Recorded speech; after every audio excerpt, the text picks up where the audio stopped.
Hello, hello, and welcome back to another Hallowoods weekly live stream, behind the scenes Q&A backstage extravaganza.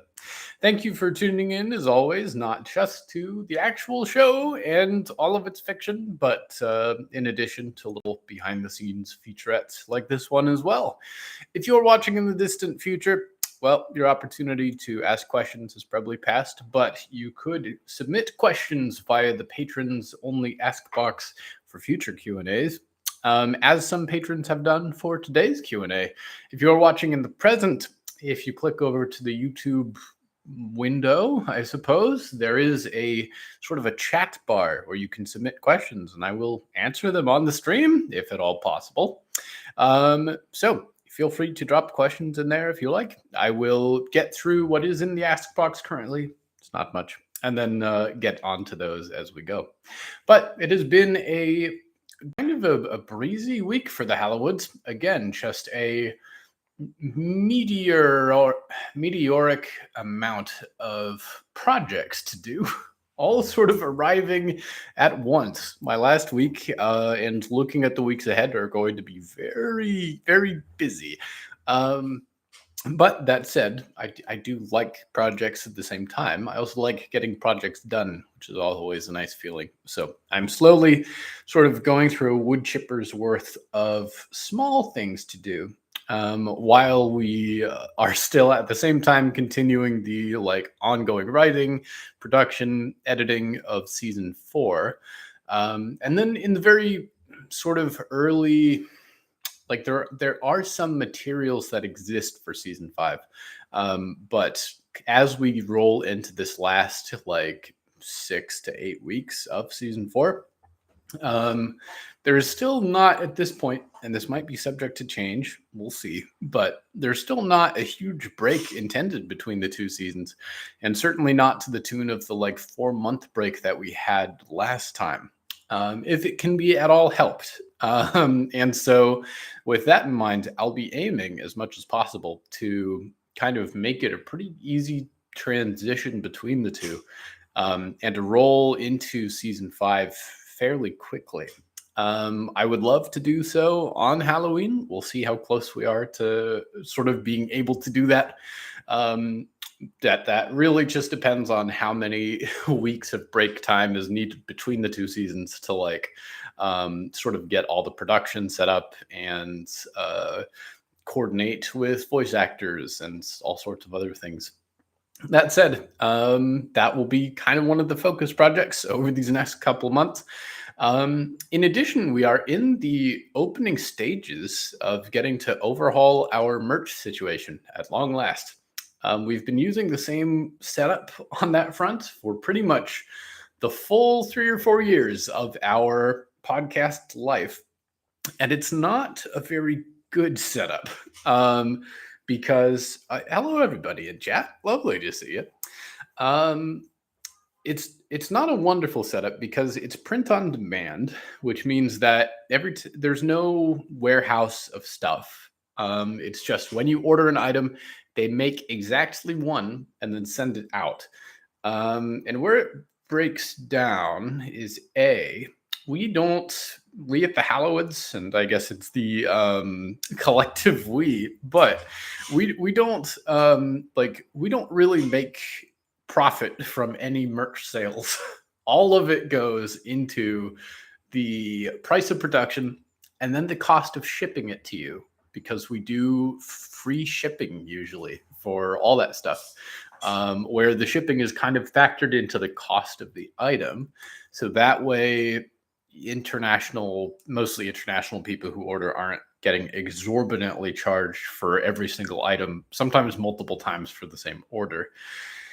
Meanwhile, so that means that, for each piece of merch that we sell currently, one gets made and sent out, and sometimes we make a couple of cents, and then sometimes we owe a couple of cents, because the cost of keeping the item at what I think is a reasonable price for that item sometimes is actually worth less than just the cost of production and shipping. So it's not a wonderful solution. But this is what we've been kind of working with for the last couple of years. And we've been very slow to add more merch designs, like build out more stuff. Because there's also some other issues with print on demand. The quality is quite low. We've had some people who ordered stuff, but then after a year, like the design had worn off. It's not a wonderful fit. And then the other thing is that um, so the merch, because it's working with these seemingly random like printers of this merch through sort of aggregate websites. Some of the cooler stuff that we've offered, we had like custom thermoses for a while. We had color changing mugs, shirts in certain sizes or patterns, and some of these things disappear from our shop because the only company that makes them stops making them at some point. And then that's just it. And there's no other like way to get a color changing mug once they just decide to shut down their making that thing. So all of this has contributed to us not doing a whole lot on the merch front. However, we have finally, and I'm very thankful for this, we've lucked into working with a company called DFTBA. Don't forget to be awesome. And they are a sort of a merch provider that works especially with like YouTubers, online influencers, podcasters. And they work with a couple of fellow shows. I think they make merch for Re Dracula. They also make merch for Atypical Artists, which is Lauren Shippen's network of shows. And so they've been high on the like wish list to work with when it comes to the merch side of things for a long time, like 3 or 4 years. And we've finally been able to work something out with them.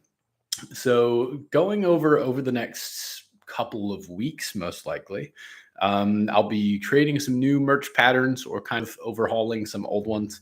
I'll be porting things over to a new storefront with DFTBA. And then we'll kind of have an overhauled merch situation. They do a much, much better job than your average like print on demand, provider. The quality is really high. The people there are excellent. And it's just kind of one of the best folks to work with when it comes to that sort of thing. So we'll finally be able to offer stuff through there. I'll be aiming to do a lot more on the merch front, just in terms of adding new designs, creating new stuff. And there are some really cool options, not only for the sort of average mugs and shirts and stickers and things that you would usually expect. But I've been hoping to do some kind of fancy posters with like big collections of all the episode art so far. Also, I would love to offer some more bespoke things like, embroidered Walter Pensive patches, something like that. And that's all stuff that can be achieved through working with DFTBA. There are in some cases like costs up front for me producing a batch of, say, 50 orders worth of embroidered patches, and then it goes up to the trying to actually move that out to the audience and recoup on those production costs. So don't be surprised if I begin to push merch a little bit more than I used to try and like get the news about some of that out there. And also now that we'll actually be, I think, producing stuff that will last longer, and actually be like a nicer thing to own than our previous print on demand merch. That will come with some pretty, I want to, there will be some changes, I think, to the way that the Patreon handles a couple of benefits, especially when it comes to because we currently offer a 15% discount and a 25% discount at our like hallowed and I think dark scholar tiers. I may have to shift those numbers slightly just to what I'm allowed to offer on DFTBA produced stuff, but there will be a whole notification about that and kind of a update about those perks changing or an alternative offer offered or something when it gets to that level. Beanie in the chat says, I would love Scout Post achievement patches for my battle jacket. Yes, a batch of like scout posts, various achievement badges, has been on the wish list for a long time as well. So I would love to get to produce and offer those. Some of those things, I think what you will find up front is a pretty simple assortment of like just stuff that's very quick and easy to produce. Probably some show logo stuff, things like that, slightly more generic designs. But I will definitely be using this platform to try and offer some very specific and high end stuff. Embroidered patches would be wonderful.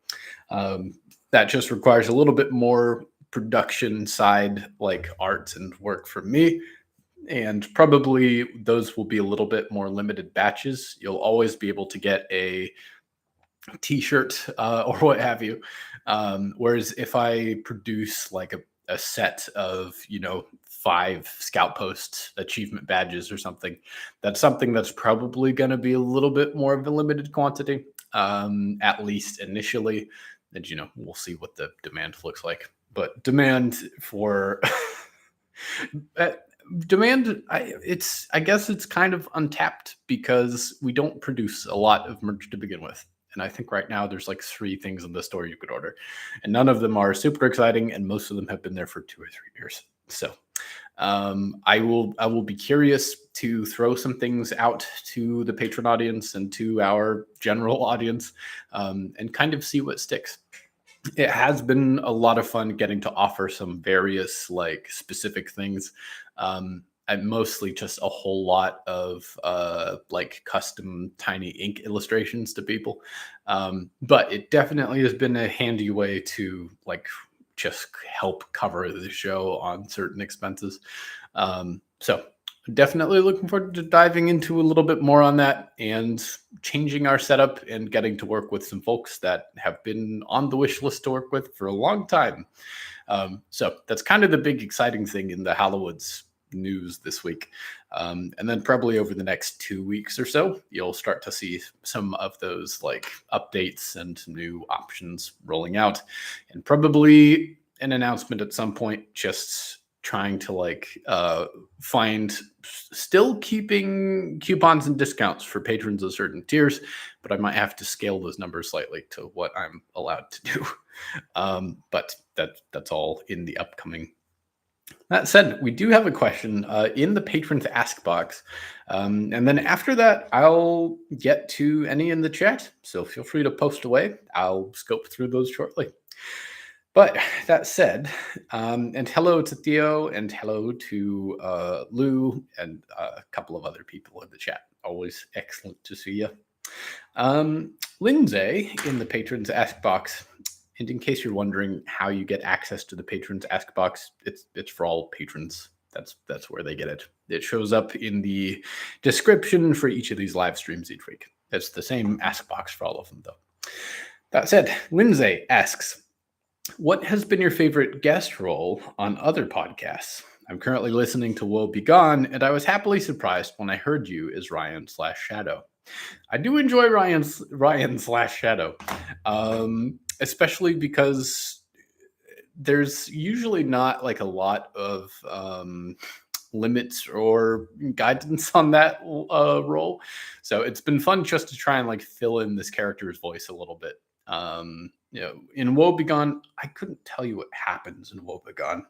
There's a lot of complex shenanigans unfolding at any given time in Woe Be Gone, but what it is coincidentally funny that like my character frequently also doesn't know what's happening in Woe Be Gone, so I can kind of get to channel my confusion as someone who isn't like fully caught up with the story, and my character in the show is also not fully caught up on the story.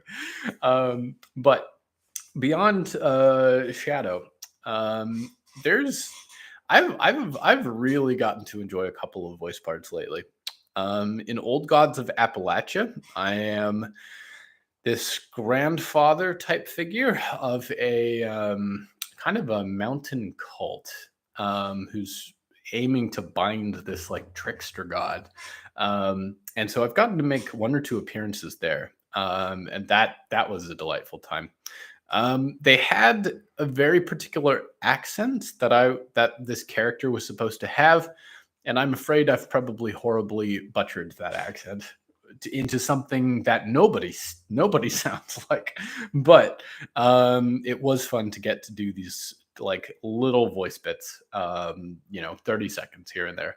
Um, Especially because this was kind of a favor to or I guess really came through because Steve Shell, the main one of the main narrators for Old Gods of Appalachia, very graciously agreed to appear in the Hallowoods season 2 as the former auditor, Old Afterclaps. And so getting to like kind of return the favor and show up as this character in Old Gods, it was a lot of fun to get to sort of like trade voice roles a little bit. And so yeah, that was a delightful time, and I didn't it was very funny playing that character because I was kind of in the dark as to what the context would be or who the other actors would be.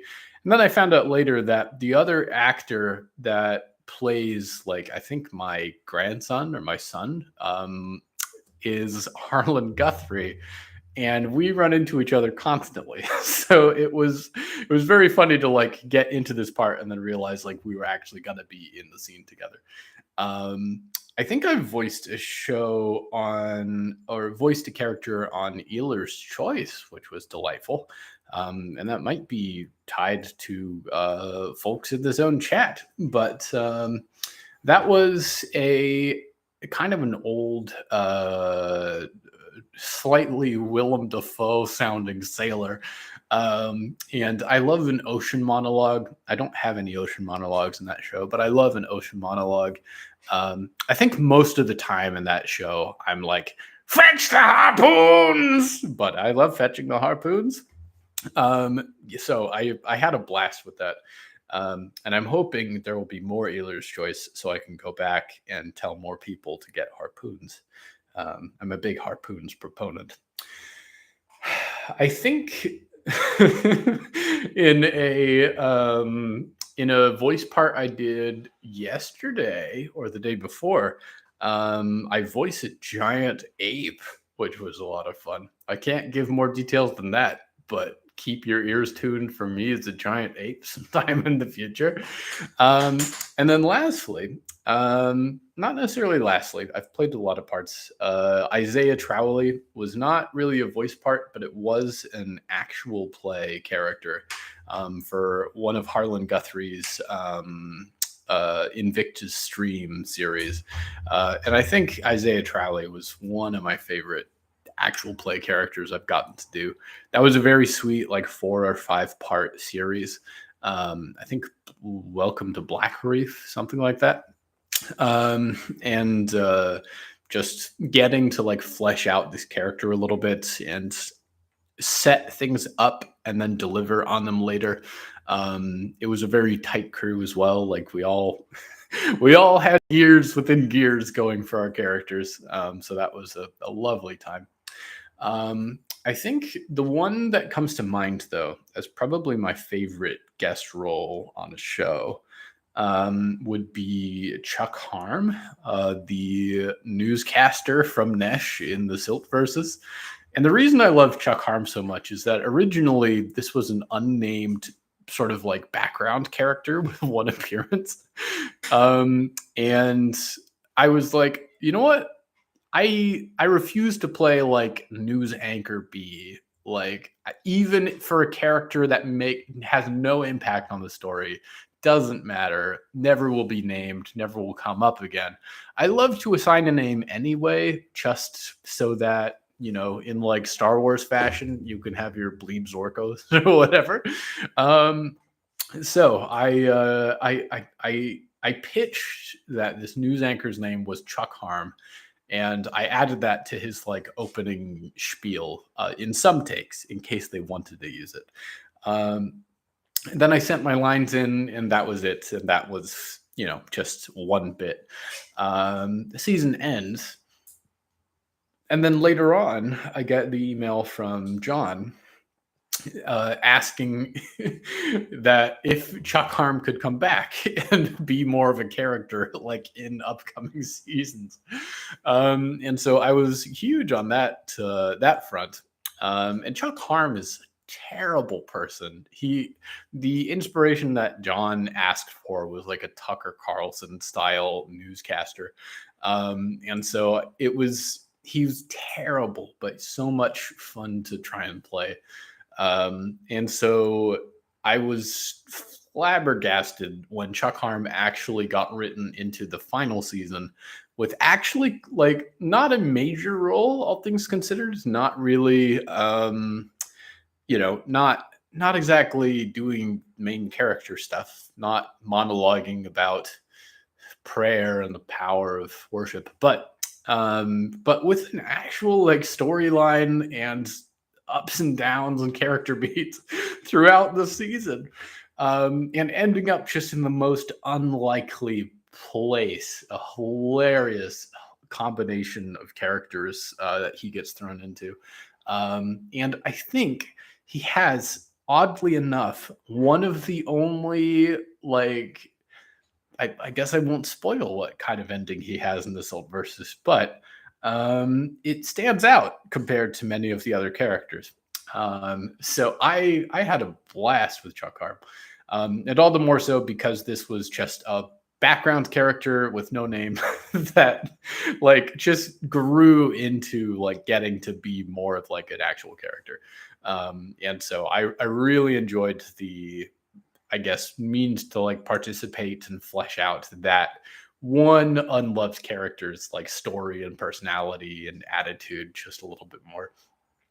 So that I had just a blast recording that character. So that said, that is all of the questions. That is our one. That is all of our questions in the patron ask box.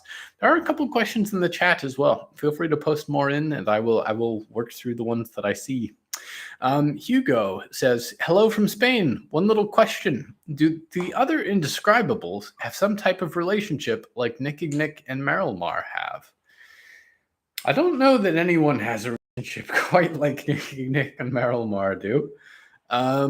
Those two are particularly complicated.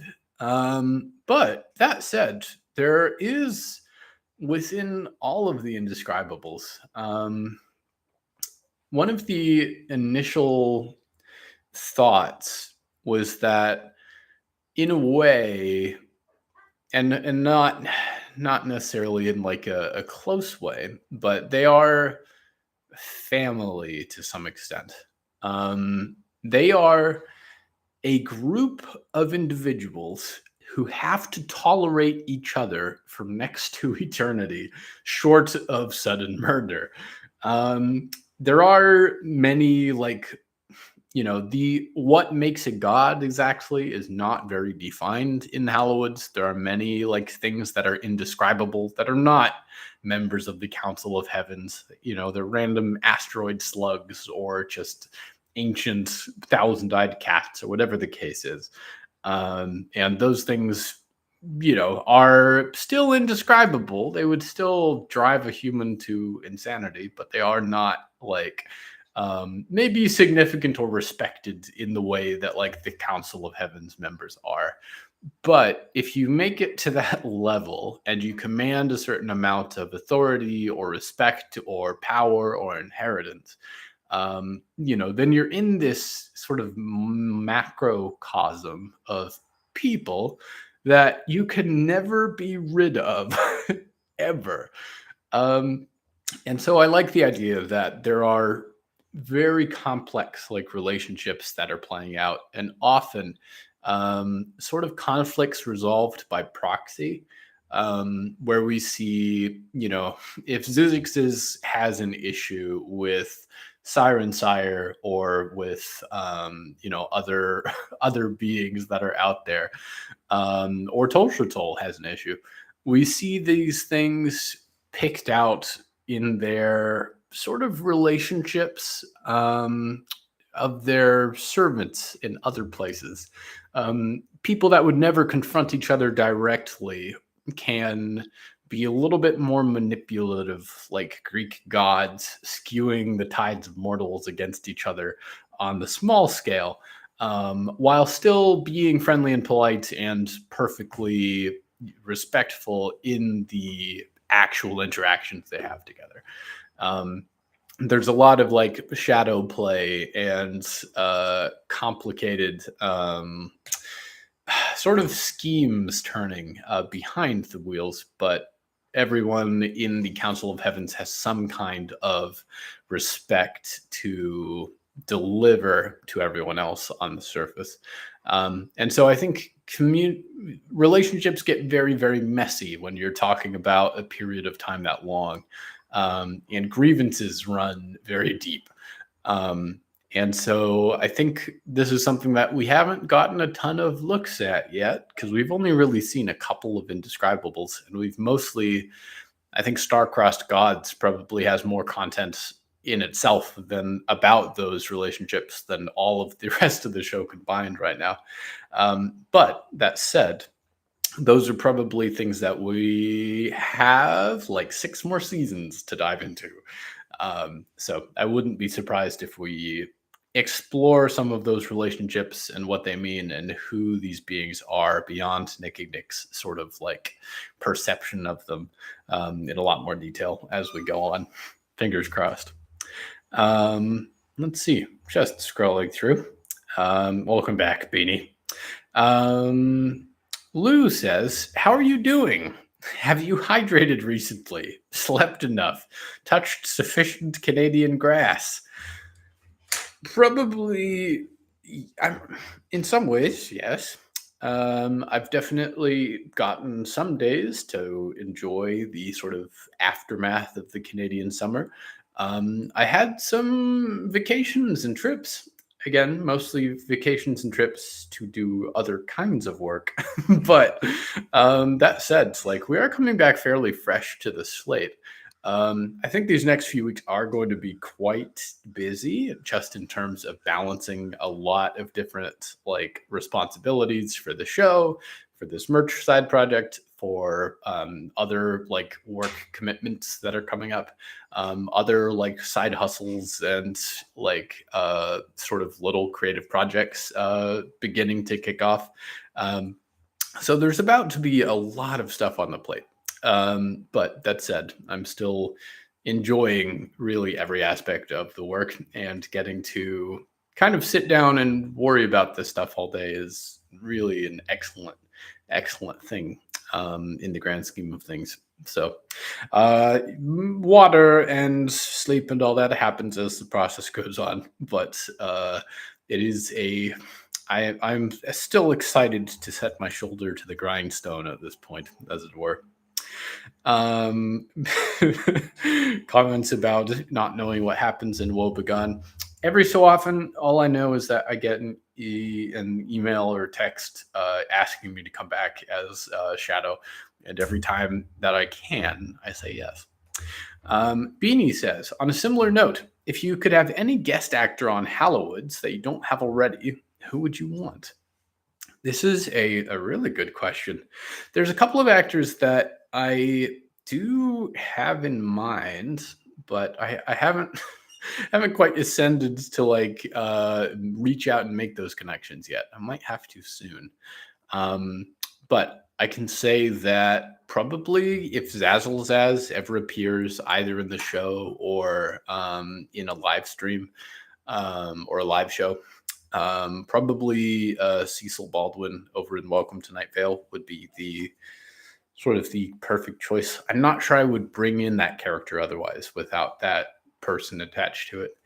I would love, just for like pure crossing the stream reasons, to get Jonathan Sims on in the show, but I have yet to figure out whether that would be a work that walks along the same lines of the kind of roles that Mr. Sims always plays, or getting to do something completely different and out of the box and kind of like something novel that might be a nice break from kind of playing the same sorts of things.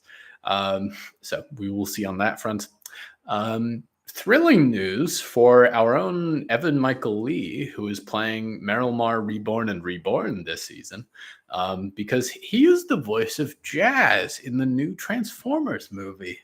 Transformers 1 is sort of a prequel movie about the Transformers. It looks very charming. It reminds me a lot of like the 2000s movie Robots. But he's in it as Jazz, which is so cool. We were frankly lucky to get this man in the show right before his meteoric rise to stardom takes off. I'm not sure if we can get him back, but we will see based on the end of the season. An actor I absolutely have to have on the show at some point, and probably some point soon, would be Maeve de Bruin. Another voice from the Silkverses, the voice of Carpenter, I believe, because just would be delightful. Incredible voice, and I wouldn't be surprised if she shows up in season 5, to be honest. But we will see. The list of guest actors to work with and actually people to reach out to. I think another one that came out was, I believe, Marta from the Silkverses as well, who I believe voiced Val. Not our Val, but a different Val in the Silkverses. Kind of the frightening woman that Chuck Harm spends a lot of time with in that last season. Yes, Marta da Silva, as Lou says in the chat. And she's expressed interest in being on the show, and we're working that out as well. So there are some cool interactions that are coming about. That in Jimmy Yamaguchi, who's another Silkverses actor, is the auditor in the current season. So there's a lot of Silkverses crossover, but I just like all those people so much. I think B-Nar would be the last round. I'm just gonna steal the entire cast of the Silkverses, and that'll be it. Yes, I am always looking for cool other horror space podcast voices to steal, because I really just like lending to that sort of character, like the Harlan Guthrie jump scares. I love those when people who spend a lot of time listening to shows in this space see those crossovers and get to just get more familiar with certain actors and creators as you run across them again and again and again in different roles. And there's so much talent in this space, so it's always fun to try and lend to those crossovers when when it happens. Let's see. Just browsing through the rest of the chat. Flying Turtle asks, Shelby is such a cool character. What characters or archetypes inspired her? Shelby has been honestly, all of the season 4 characters have been a lot of a surprise, just because they began in kind of this usual way, in a way that I've kind of missed for some of our characters. But they begin, I think, as fairly simple concepts, and then often only through the course of writing several episodes with them do I, as the writer, really start to get a better feel for who they are. And the same was very true of Hallowoods season 1 with characters like Hector or Jonah or Zelda, or Diggory or Percy, or Olivia, or I, starting to figure out just more about what makes them tick and what makes them human. And so season 4 has been there's just a lot of new faces to get to do that with. And so some characters have just really taken like surprising trajectories. I can't say that I knew exactly how the whole Vincent and Voltaire thing was going to play out over the course of the season when they showed up together at the start. But that's the kind of thing that I really enjoy getting to do with this type of art form, is kind of free form in a way. Um, and so I think Shelby initially came from a lot, a little bit of a slightly different trope than Riot. Riot always read to me a little bit of that final girl trope, but also a lot of like main character energy of like the the cool leader of an apocalypse motorcycle gang is always like slightly there in Riot's inspiration. She's kind of a punk, she's kind of a rebel, you know, she's in her own head a lot about her like attitude. And so that looks a little bit different than kind of a different, I guess, direction of the final girl stereotype. I think over to films like Split, a couple of others where you almost get the sense that by the end of it and through kind of the crucible of the film itself, someone who was very strong inside expresses it in kind of an outside way. You begin to realize that this person who the world has come to kind of attack and devour and kill is actually as strong of will and as fearsome and as scary as the, you know, slasher murderer villain monster is.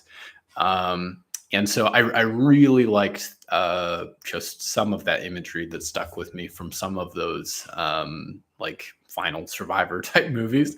And so there's a little bit of that lives on in Shelby, but also just so much weirdness that has just kind of emerged organically around that character.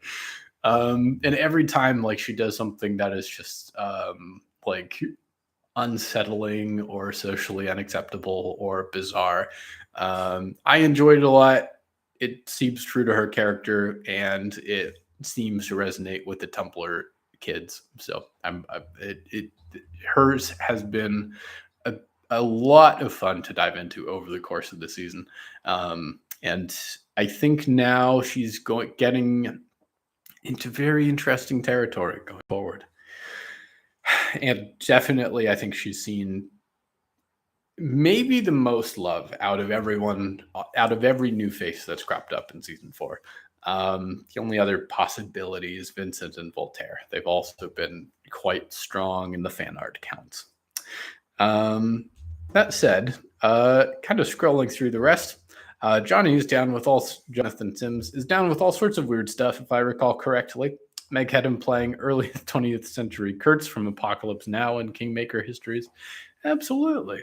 I've also been encouraged to see a lot of like crossovers and guest bits and stuff now that you know, he's kind of had some break time from the first Magnus Archives, I think.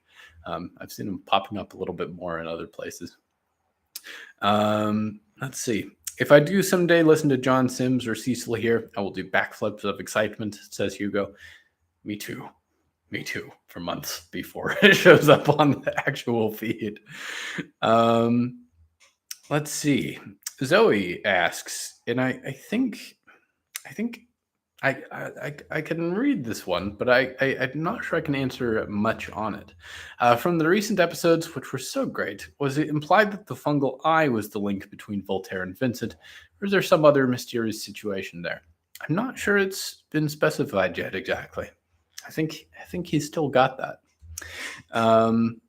And Theo says, that is something I love about Hallowoods. Archetypal characters are so lovingly fleshed out. It is definitely, it is a tricky slope that we sit at for the Hallowoods, because we wear our horror genre roots and inspirations on our sleeve, One of the core things about the Hallowoods is that it is this world setting where like every horror genre trope interpreted in some way can like coexist and kind of share this landscape. And so that is, one of the conceits of the premise. It is why we play so much with like pop culture and horror imagery. So it is always the challenge to make sure that we are, not to walk in exactly the same steps. Um, every Even while we sit with all those tropes and are clearly, inarguably driven by them, trying to present something that feels unique as a character or operates in a little bit of a different way to give it some novelty, or tackles issues or has a personality that is unique. I never want it to feel like you have seen something in the Hallowoods and it looks exactly the same as it does elsewhere. Some things we verge a little bit better on that than others. I think there are some things in us that are just a little bit too maybe close to home, but even so, that is always the like negotiation that's going on when we're looking at new tropes to kind of like mess with, customize, and sort of figure out how that trope intersects with what the show is actually about and what it's supposed to be talking about in this season. Probably the last question for today. Lou Sutcliffe in the chat says, "Actual question. I love the structure of the recent season where you have a bookend of Nicky." Oh, spoilers. Spoilers for those before season 4. A bookend of Nick under interrogation at flashback. How did you come up with it? Um, you say a couple comments below that you really enjoy nested narratives, and I do too. I think the initial thought for this season, and asking spoiler questions is completely fine, but I do like to preface it for the audience just in case they're trying to avoid hearing about something ahead of time. But that said, I think one of the hopes for this season in particular was that um, it would read like a collection of photographs and letters shuffled around in a shoebox, and that the audience would have to take those out and pin them to their wall and connect them with string and figure out like what the heart of the mystery looks like. And so giving them these little bits of information, and there's 3 in every episode, which is a lot for us. You hear usually from 3 different voice actors voicing different stuff, which is just not like usually a season is 90%, trust me. So getting to present all these little fragments of information over time. And then as we get closer to the end, some of them will make sense on their own. Some of them will be kind of arranged or portrayed or unified for you in the show. But allowing people to kind of pick together bits of information and see what conclusions they come up with. This is a season about mysteries, and I wanted it to be a bit of a mystery to unravel for the audience as well, so that you have to do your own detective work to a limited extent. And also that through these segments, like we come to understand just a little bit why Nick is not holding our hands in this season the way he usually is. It was not going to be possible to present a mystery and at the same time have an omnipresent narrator who could narrate for you like all these big chunks. There are, and it's so in that way there are like all these little bits and pieces you have to assemble, and I really wanted to go for that vibe with this season. It probably won't stay like that forever, but I'm constantly looking for ways to like keep the delivery of the show matching the sort of experience that season is supposed to be about. So that's something that we've seen novelly for this season 4, and who knows what comes next for season 5. But thank you. It's a Lou finally says it's a diversion from your usual structure and one I like. This is also the thing. After we are 160 episodes into the show, 160 plus. It would be very easy for us, I think, to kind of fall into like a monotone and continue doing exactly the same thing for hundreds of episodes laid out. But I think in order just to keep it fresh as a creator and continue to like find new things in the story to be engaged by, to tackle creatively, as much as it is for the audience, giving them something different to listen to. The changes in this season have definitely brought some controversy to the Hallowoods listenership, and departing from the norms, like, is quite a big surprise. But at the same time, it is something that keeps the show, I think, new and keeps it talking about something that's different than what you've heard before. And so that is definitely important, especially as we stretch past 100 episodes and are staring down the barrel of many, many more, is finding these ways to keep injecting new life into the show and to keep the same spirit in the long run, because there is a specific thing that each season is aiming to talk about, but at the same time to keep finding new ways to portray it and to kind of make sure that you don't fall asleep 400 episodes into this show. So that's always top of mind. But thank you so much for attending, everybody, today. I've loved the questions and chatter in chat. And if you're watching this live stream posthumously, there's probably more on the way sometime in the near future, probably in a week near you. Until then, everybody, thank you so much, and toodles.